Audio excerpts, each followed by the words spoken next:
বুট্টু, school তো আজকে ছুটি গণেশ পুজোর জন্য। বাইরেও ঝমঝম করে বৃষ্টি হচ্ছে, কি করা যায় বলতো? মোদক বানাবো? ঘরে তো তেমন মোদক বানানোর মতো কিছুই নেই রে। আচ্ছা ট্রাই করে দেখি, চল কেমন হয়। ছেলের আবদারে বসে পড়েছি মোদক বানাতে। ঘরে তেমন বিশেষ কিছু ছিল না, ঘরে যে নিত্য প্রয়োজনীয় জিনিস থাকে সেই জিনিসগুলো দিয়ে চলুন কিভাবে মোদক বানিয়ে নেবেন আপনারা খুব সহজ পদ্ধতিতে আপনাদের রেসিপিটা দেখিয়ে দিই। অল্প পরিমাণে একটু নারকেল কোড়া, 1 বাটি বেসন, আর এটা চিনি গুঁড়ো করে নিয়েছি, 2 প্যাকেট আমল দুধ আছে, একটুখানি পনির আছে, আর কাজু কিশমিশ আর একটু আমন্ড আছে, আর অল্প সামান্য কয়েকটা চার মগজ আছে, ব্যাস এই তো ড্রাই ফ্রুটস। মোটামুটি এগুলো দিয়ে কিভাবে আপনারা মোদক বানিয়ে নেবেন চলুন আপনাদের দেখিয়ে দিই। ড্রাই ফ্রুটসগুলো একটু কুচিয়ে নেব, ছোট ছোট করে টুকরো টুকরো করে একটু মিহি করে কুচিয়ে নেব। এই যে ভালো করে ছোট ছোট করে পিস করে নিয়েছি ড্রাই ফ্রুটসগুলো। এর মধ্যে দেবো এবার 1 চামচ নারকেল কোড়া, সামান্য পরিমাণে চিনি, 1/2 চামচ, 1 চামচ দেবো না, লাগবে না, 1 প্যাকেট আমল দুধ দিয়ে দেবো। দিয়ে সবকিছু ভালো করে চামচের সাহায্যে মিশিয়ে নেব, চামচও হাত হোক, ভালো করে এটা মিশিয়ে নেব।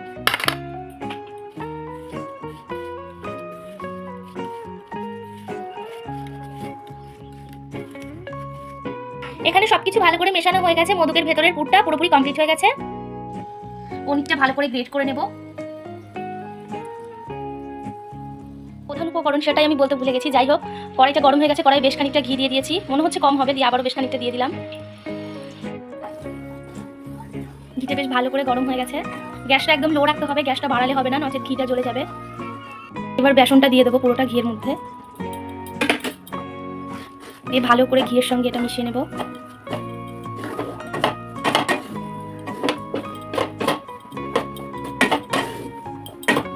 ঘি দেওয়ার পরে পনিরটাও দিয়ে দেবো, এখানে নারকেলটাও দিয়ে দেবো, দিয়ে সবকিছু একসঙ্গে ভালো করে মিশিয়ে নেব।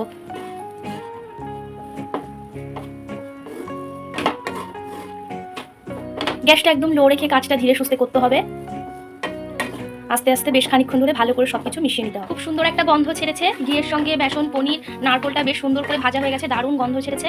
এখন পরিমাণ মতো মিষ্টিটাও এর সঙ্গে মিশিয়ে দেবো, যতটা প্রয়োজন আর কি, স্বাদ অনুযায়ী আপনারা যে যেমন খেতে চান তেমন। আমি চিনিটা পাউডার করে রেখেছি যাতে মিশতে সুবিধা হয়। আমি এখানে 4 চামচ মতো চিনি দিলাম, চিনিটাও ভালো করে মিশিয়ে নেব পুরটার সঙ্গে।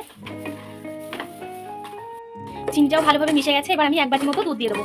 যে পাউডার দুধটা ছিল সেটাই আমি গরম জল দিয়ে গুলিয়ে রেখে দিয়েছি, এবার 1 বাটি দুধটা দিয়ে দেবো, দিয়ে ভালো করে মিশিয়ে নেব। মিশিয়ে নিয়ে আস্তে আস্তে ভালো করে এটা ডো হওয়া পর্যন্ত গ্যাসে জ্বালিয়ে নেবো আস্তে আস্তে। এই যে ডোটা আমাদের পুরোপুরি কমপ্লিট হয়ে গেছে, এরকম করে একদম কড়াই থেকে যখন ছেড়ে আসবে তখন বুঝতে পারবেন যে ডোটা হয়ে গেছে।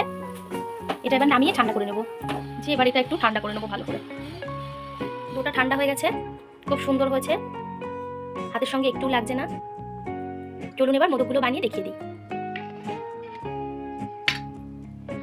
খুব বেশি বড় বানাবো না, মাঝখানে একটু হাতের সাহায্যে জায়গা করে নেব। ড্রাই ফ্রুটসের যে পুরটা বানিয়ে রেখেছিলাম সেটা ভেতরে দিয়ে দেবো অল্প করে, দিয়ে এবার মুখটা ভালো করে হাতের সাহায্যে আটকে দেবো।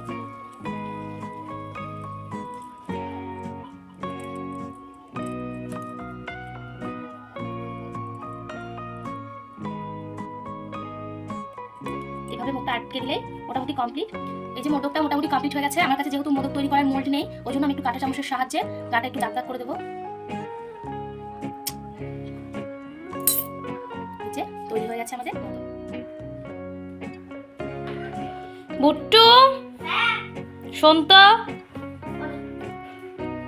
এর মধ্যে বললাম আর এর মধ্যে বানানো হয়ে গেল। কেমন হয়েছে একটু টেস্ট করে দেখ, বস।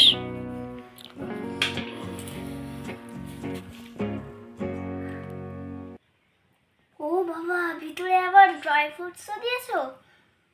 খেয়ে দেখ দেখি কেমন হয়েছে।